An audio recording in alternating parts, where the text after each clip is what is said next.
Hey, good evening. Hi, this is Jan from New York City, and my channel name is Jan from New York City Saves Money. How much do you spend on tips a month? What? I bet you never thought I was going to come up with that question. Tipping is an essential part of someone's income. If you, let's say, are a waitress or a waiter or someone in that type of service industry that requires a tip. Personally, I feel this way, but I'm not the one who makes up the rules here. Personally, I think the employer should be the one that kicks in some money there, not just relying on the person who is at the restaurant who's buying a meal. I'm not saying that waiters and waitresses don't deserve tips. They most certainly do. But I believe, in addition to that, I think the employers of restaurants should kick in a little bit more on the hourly there. Just saying, just saying. So the question begs, how much money do you spend a month on tips? Now, that's not the only time you tip, naturally. Now, what about when you get a food delivery? Hmm. What about when you get a grocery delivery? All this adds up. And don't get me wrong, if you can do it, by all means do it. So I did a little research. I wanted to know what the current acceptable, good etiquette price of tipping is, for example, in a New York restaurant. Okay. At this time of this recording in 2022, May of 2022. So what I found was, as of like the end of 2021, although it might vary, and by the time some people hear this, maybe in a year, suppose somebody trips on this video in a year, somewhere at this recording between 15% to 25%. So make sure when you plan your restaurant eating out, which I'm not saying don't ever, ever, never do, but if you have certain savings goals and this and that, and we went over this a million times, so you know where I'm going with that. But do include the tip, because that person is relying on their tips. Here's another thing. I hate to say this, but I'm not all for this. What am I not all for?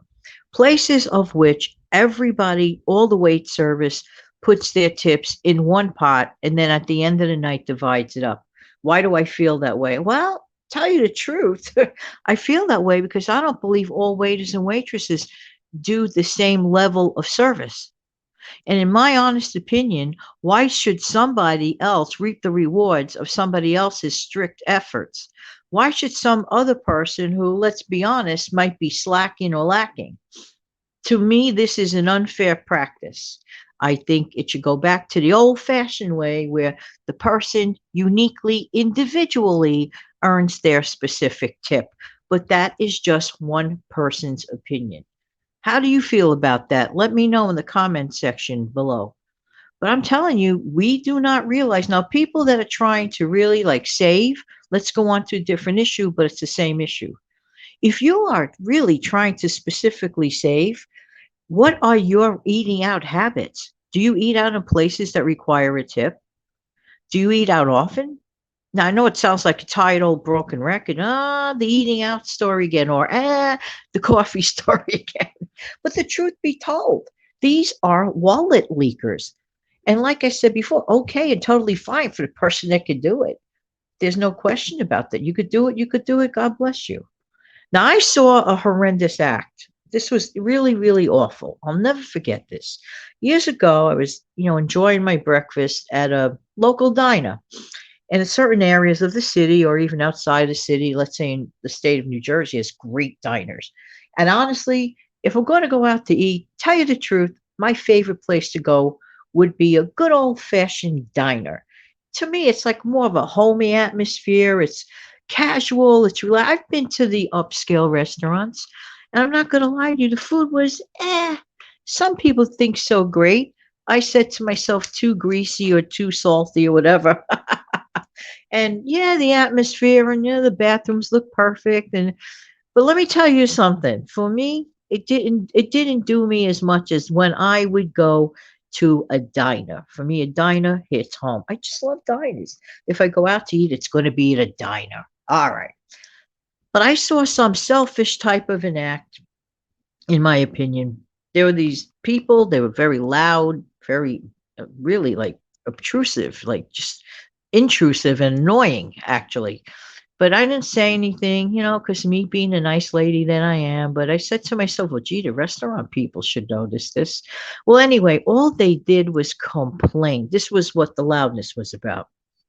They complained. I felt so sorry for this waitress. Let me tell you, it was just so awful. I just felt so badly for the waitress. Ah, yelling and screaming at the waitress. You know what? Instead of doing that, if a person has a problem with their waiter or waitress, and I overheard the person say, you know what? I'm going to leave them a tip of 1 penny. Oh my gosh, what an insult! I say to myself, did these people have the intention of really paying the tip, or figure this might be a sneaky way out of the tip? I mean, who knows the real reason? I don't know. But I do know that they left that person a penny. Now, if a person has a specific complaint about a waiter or waitress, anything going on in that arena, in a polite manner, ask for the manager, ask for the supervisor.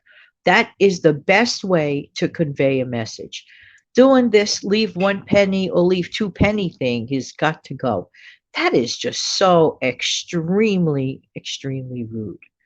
But it goes back to the situation.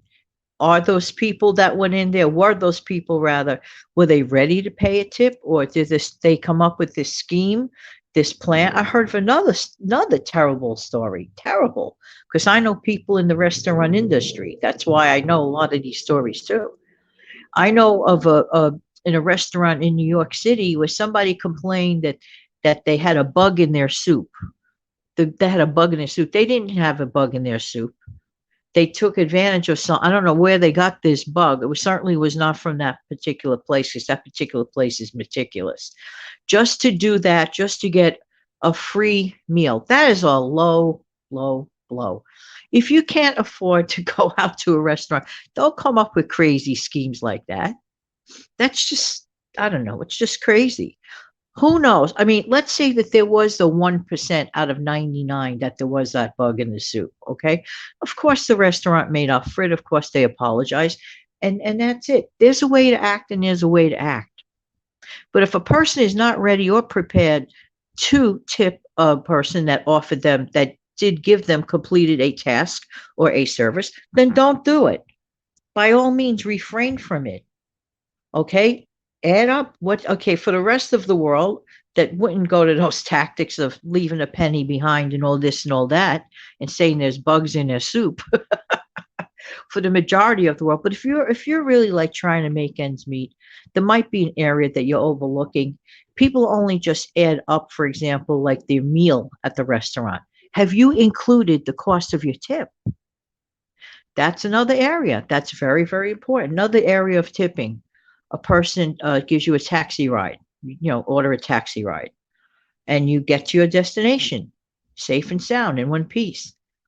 I don't think it's proper to not tip the driver. I think that's absolutely not right. That is an awful thing to do with the cost of gas. Forget about it. It's amazing we still have drivers out there that are willing to go into that business. Just saying, just saying. So, when it comes to the tipping thing, what do you do? Do you decrease your risk of having to tip, or do you tip fairly? What do you believe, percentage wise, is a fair amount of tipping? And have you ever heard of some crazy stories at restaurants regarding people that want to simply dodge their tips? Let me know in the comment section below. There you go. All right, I'm going to close out the show. Thanks for being here. Be right back.